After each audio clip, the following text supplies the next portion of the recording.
La paracha de la semaine du grand rabbin Jacques Waknin.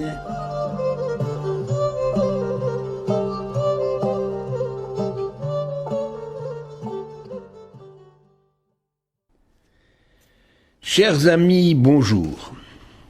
La paracha Bamidbar, l'initiative humaine face à la foi. On entend souvent de la part de certaines personnes croyantes des expressions telles que Dieu y pourvoira ou bien à la grâce de Dieu, sans les voir prendre des initiatives pour aider à la réalisation de leurs attentes et de leurs espérances. En effet, nous savons que tout est entre les mains des dieux, la vie, la mort, la santé, la subsistance. Alors pour quelle raison se faire des soucis? Les nombreux textes de nos traditions religieuses ne sont-ils pas là pour nous conforter dans notre confiance en Dieu? Dans son livre Les devoirs des cœurs, Bahia Ibn Pakuda écrit, en s'inspirant des psaumes, « Puissante est la quiétude de celui qui place toute sa confiance en Dieu. Il sait que Dieu le nourrira, comme il nourrit le fœtus dans le sein de sa mère, le poussin dans l'œuf hermétique, l'oiseau dans les airs, la minuscule fourmi toute faible. » De son côté, Rabbi Shimon ben Elazar disait, dans le traité Kiddushin, 72b, « Avez-vous déjà vu un animal ou un oiseau avoir un métier? De ma vie, je n'ai vu un cerf fabricant des vics sèches, ni un lion portefaix, ni un renard épicier. Et pourtant, ils se nourrissent sans trop de mal, alors qu'ils n'ont été créés que pour me servir. N'est-il pas juste et logique que moi, je sois dispensé de tout souci quant à ma subsistance, moi qui ai été créé pour servir le Créateur? Les textes ne manquent pas en ce sens, dans notre littérature religieuse.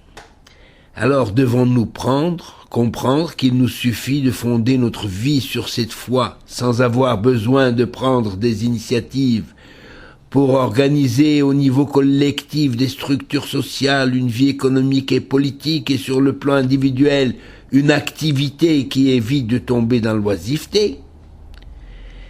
Les ordres adressés à Moshe Rabbeinu dans ce 4e livre de la Torah vont à l'encontre des idées affirmées plus haut. Du moins, elles infirment l'interprétation première qu'on peut donner de tous ces textes. Il est vrai que la foi procure de la quiétude et débarrasse notre esprit de tout souci, mais la Torah nous met en garde contre une croyance qui ne serait fondée que sur le miracle. Le miracle existe, toute notre vie est miracle, mais l'homme doit agir et organiser sa vie en ce monde comme si le miracle était totalement inexistant. En effet, Moïse et les enfants d'Israël, habitués au miracle, pouvaient compter sur l'intervention miraculeuse et permanente de l'Éternel.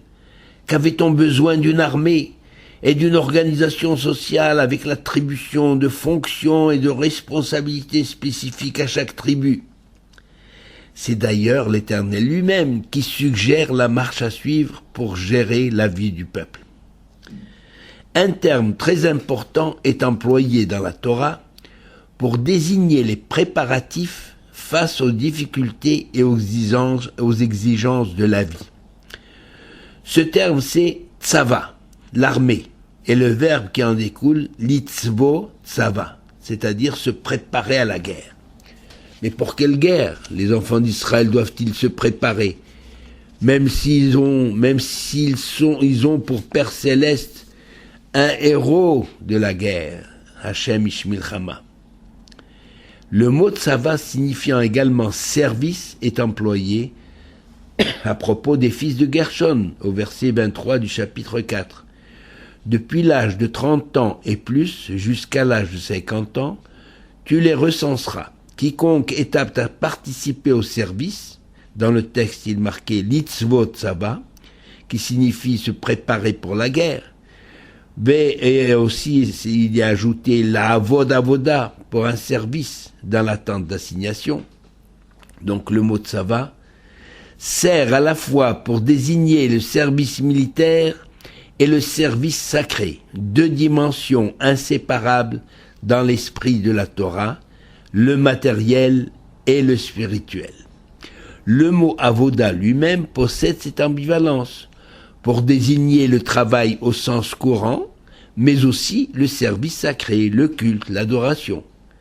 Un idolâtre ne se dit-il pas Oved Avoda Zara? La Torah ne pousse donc pas à l'oisiveté du fait de la foi en Dieu. Bien au contraire, elle assigne à chacun, à chaque groupe humain, le devoir de s'engager dans l'armée du travail. Travail dans le domaine matériel aussi bien que dans le domaine spirituel, laissant à l'Éternel le soin d'opérer les miracles lorsqu'il le juge indispensable pour compenser l'insuffisance de l'effort humain. La Torah nous donne maints détails sur l'enrôlement des jeunes recrues, la durée du service militaire, du service sacré, leur disposition dans le camp, leur ordre de marche, l'organisation interne, la hiérarchie et bien d'autres détails. Tout d'abord, pourquoi faire une armée dans le désert? Pour se défendre contre quel ennemi? Et même s'il s'en présente le miracle déjà accompli par l'Éternel, ne suffit-il pas pour donner confiance à ce peuple qui n'a connu jusqu'ici que le goût amer de l'esclavage? Nous devons donc rappeler qu'Israël ne doit pas compter sur le miracle avant d'avoir entrepris tout ce qui est en ses possibilités pour surmonter tous les obstacles qui se dressent sur sa route. Il faut donc se préparer au combat et ne pas attendre de se trouver devant le fait accompli, comme ce sera le cas de la bataille contre Amalek. Aucun motif d'attaquer Israël dans le désert, alors qu'Israël ne menace personne et se trouve loin de toute frontière. En vérité, Israël doit se préparer pour la conquête de la terre promise, qui nécessite une organisation d'une armée et une longue préparation, malgré la profonde foi qui anime Moïse et sa génération. Nous sommes frappés tout d'abord par le caractère unique de cette armée, une innovation impensable dans l'Antiquité. Les armées d'alors n'étaient composées que de mercenaires, sans foi ni loi, ou alors d'une force militaire s'appuyant sur un petit groupe sélectionné, alors que l'armée d'Israël englobe tous les citoyens, tous les membres valides du peuple âgés de 21 ans et plus, aptes au service militaire. L'armée d'Israël est donc la première armée populaire, le service militaire le même pour tous. Il est écrit en effet: « Faites le relevé de toute la communauté des fils d'Israël, selon leur famille et leur maison paternelle, par dénombrement nominal de tous les mâles, comptés par tête depuis l'âge de 20 ans et au-delà. Tous ceux d'Israël qui partent pour l'armée, vous ferez le compte selon leur légion. » C'est dans Nombre, premier chapitre, verset 2. Pardon. Que de détails pour un ordre qui pouvait être formulé en quelques mots: recenser tous les hommes aptes pour le service militaire. Nous allons voir que toutes ces précisions correspondent à des enseignements portant sur la valeur et la dignité de l'homme au sein de la communauté d'Israël, mais aussi sur les dispositions pour assurer l'ordre au moment des campements et lors des combats, afin que le peuple se conduise non pas comme une horde d'esclaves fuyant leur bureau, mais comme un peuple responsable et discipliné, un peuple moral. Où il ne fallait pas qu'ils se conduisent comme des sauvages assoiffés de sang. La Torah ne nie pas l'existence de la guerre. En dehors de la guerre, mitzvah ordonnée par l'Éternel et dont l'application était limitée dans le temps, toutes les guerres par la suite devaient tenir compte de certaines règles que l'on retrouve au chapitre 20 du Deutéronome. Par exemple, à l'approche du combat, le Kohen s'avancera et parlera au peuple pour dispenser du combat tous ceux qui sont fragilisés psychologiquement en raison de leur situation particulière. celui qui a bâti une maison et ne s'y est pas installé, celui qui a fiancé une femme et ne l'a point encore prise, celui qui a peur et manque de courage. Tous ces hommes s'en retourneront chez eux. Alors, ne craignait-on pas que tout le monde déserte le champ de bataille? On est donc obligé de constater que les soldats d'Israël avaient une haute conscience de leurs responsabilités. De même, il est écrit, quand tu t'approcheras d'une ville pour l'attaquer, tu leur offriras la paix. Donc il faut d'abord essayer de ne pas faire la guerre. Ou encore, si tu fais un long siège pour t'emparer d'une ville avec laquelle tu es en guerre, tu ne détruiras point les arbres en y portant la hache. Tu t'en nourriras et tu ne te les abattras point, car l'arbre des champs est-il un homme pour être assiégé par toi? Ce sont là quelques exemples de moralité dans l'armée d'Israël. Tout d'abord, le texte insiste sur le fait que personne n'est repoussé et que chacun est accepté sans porter de jugement sur sa valeur personnelle. Rachi fait remarquer que chacun a produit des documents attestant sa généalogie et des témoins pour confirmer son ascendance, afin d'être enregistré dans sa tribu et non pas n'importe où. Cette assertion du Midrash signifie que chaque soldat n'était pas un simple matricule. Un autre Midrash d'ailleurs compare la situation à l'attitude de deux commerçants. L'un qui vend des pierres précieuses et l'autre des pierres d'imitation. Eh bien, le premier compte et recompte ses pierres avant de les ranger dans leur boîte parce que chacune d'elles a de la valeur, tandis que le second ne les compte même pas et les range en vrac. Il en est de même de l'Éternel, qui en toute occasion compte et recompte son peuple, chaque membre ayant pour lui une grande importance. Si l'on transpose ce phénomène dans l'actualité, c'est tout le peuple d'Israël qui se sent, par exemple, atteint dans sa chair lorsqu'un seul soldat est tué, comme s'il s'agissait d'un membre proche de la famille. Autre détail aux implications importantes, l'emploi de l'expression « se'ou et roche », lever la tête, pour dire recenser, faire le relevé. Alors on dit « se'ou », lever la tête. L'Éternel ne manque pas une occasion pour encourager les enfants d'Israël et leur rappeler qu'ils peuvent avoir la tête haute, car ils possèdent d'énormes possibilités dans tous les domaines, malgré leur petit nombre, même si le monde cherche à ignorer l'apport du peuple juif au progrès de l'humanité, et cela depuis son apparition sur la scène de l'histoire. Pendant des siècles, par exemple, on a caché aux chrétiens l'origine juive de leur religion, et aujourd'hui encore, les musulmans continuent de nier l'influence de la Bible dans la rédaction du Coran, dans lequel on retrouve bien des épisodes relatés dans la Bible bien des siècles avant. Si les Juifs se sont toujours faits petits, c'est certainement en raison de l'influence exercée par le mont Sinaï, symbole d'humilité, choisi par l'Éternel pour révéler son message aux humains. Et peut-être aussi de peur d'hériter les nations, qui profitent de leur puissance, la puissance de leur nombre, pour imposer leur vue avec arrogance.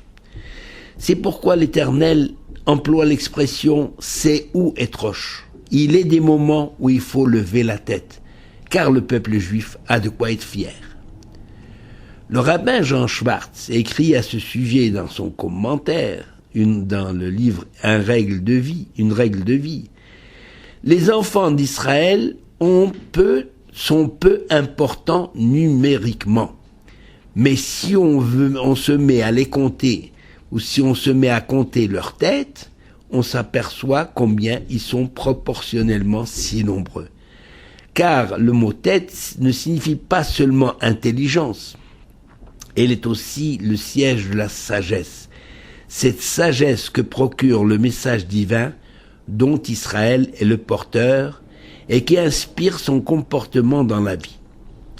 Pour introduire son reportage sur Israël moderne, un journaliste déclare sur France 24 « Israël est à peine plus grand que les îles Fidji. Et pourtant, ce petit pays peut se prévaloir de compter une start-up pour 1500 habitants. C'est le plus haut ratio au monde. En quelques décennies, ce pays de 8 millions d'habitants est devenu une vitrine de l'innovation et de la haute technologie, une pépinière à start-up au point de constituer l'un des écosystèmes les plus perfectionnés au monde. » Fin de citation. De quoi relever la tête. Et pourtant, Israël demeure discret, comme dans bien d'autres domaines.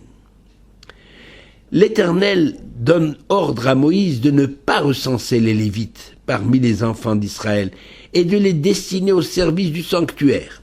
Les Lévites camperont au centre du camp, donc, autour du sanctuaire. C'est écrit dans le Nombre, chapitre 1er, versets 48 à 54. Le choix de la tribu de Lévi s'explique par sa fidélité à l'alliance d'Abraham, même dans les circonstances les plus difficiles, et aussi son attitude courageuse, lors de l'incident du veau d'or. Sa fidélité et son esprit de sacrifice lui ont valu d'être appelé à de hautes fonctions sacrées dans l'enceinte de la maison de l'Éternel. L'incident de Sichem, de Shrem, condamné par notre patriarche Jacob, stigmatisant la colère non maîtrisée, est toujours présent dans l'esprit de nos sages, à qui il ne sied pas une telle colère. En définitive, les Lévites sont devenus les gardiens des valeurs de la Torah qu'ils doivent enseigner et transmettre aux enfants d'Israël. Le rôle des Lévites et plus tard de ceux qui marchent sur leurs pas, c'est-à-dire les sages d'Israël, est au centre de la vie du peuple juif, d'où le remplacement autour du sanctuaire et symbole de leur centralité. L'ordre de marche, lorsque le peuple se met en marche, qui était le suivant. Il y avait Juda, la royauté, Réhouven, l'arche sainte, entourée des Lévites, ensuite Éphraïm et en dernier la tribu de Dan. Cet ordre de marche sera un modèle dans la vie mouvementée du peuple juif, dispersé parmi les nations, mais demeurant toujours rassemblé autour de la Torah. Cela ne signifie pas que tous les enfants d'Israël étaient ou sont religieux, sont tous religieux et pratiquants.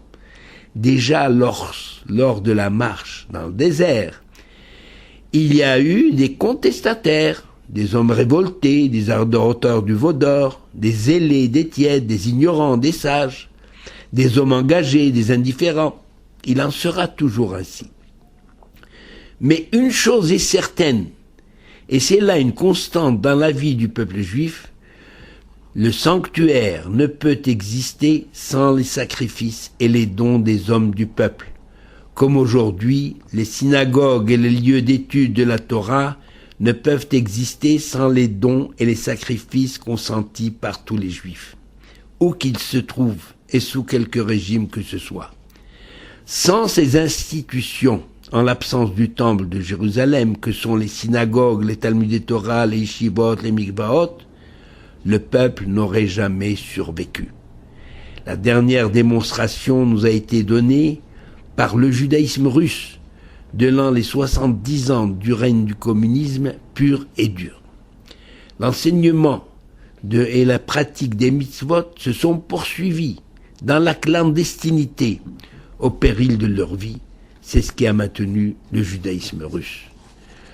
L'association intime des tribus des enfants d'Israël et de la tribu de Lévi nous révèle le secret de la pérennité du peuple juif. Depuis le retour du peuple juif sur sa terre, nous sommes confrontés à des problèmes nouveaux, à savoir la gestion du pays, et notamment la relation du peuple avec la Torah. Certains Israéliens sont davantage préoccupés par le caractère démocratique du pays et veulent ignorer la spécificité du peuple juif. De plus, le pays est en guerre et requiert le concours de tous les citoyens pour sa défense. Or, Les deux aspects, matériel et spirituel, pour le peuple juif, sont liés. On ne peut pas se permettre de faire l'impasse sur l'un ou l'autre des aspects, sous peine de remettre en question l'existence du peuple juif. L'absence de dialogue entre les tenants de l'un et de l'autre aspect aboutit à des positions figées, source d'hostilité et parfois de haine. Israël est un jeune État qui n'est pas exempt d'erreurs, mais qui a déjà montré sa capacité de faire face à des problèmes difficiles. La haine gratuite, le mépris d'autrui, l'absence d'unité ont été au cours de notre histoire source de malheur. Avec l'aide de Dieu, Israël finira par s'ouvrir à la véritable lumière, celle de la Torah. En attendant, tous ceux qui sont convaincus du destin spécifique du peuple juif doivent ouvrir, que d'un bord ou de l'autre, doivent ouvrir leur cœur envers leurs frères avec amour, même s'ils ne sont pas du même bord, pour rétablir l'harmonie au sein de ce peuple merveilleux et extraordinaire qui se retrouve toujours uni dans les moments de grand danger. En tout cas, chacun est tenu d'essayer, car le succès de cette entreprise appartient à Dieu et à Dieu seul. Beracha behatzlacha.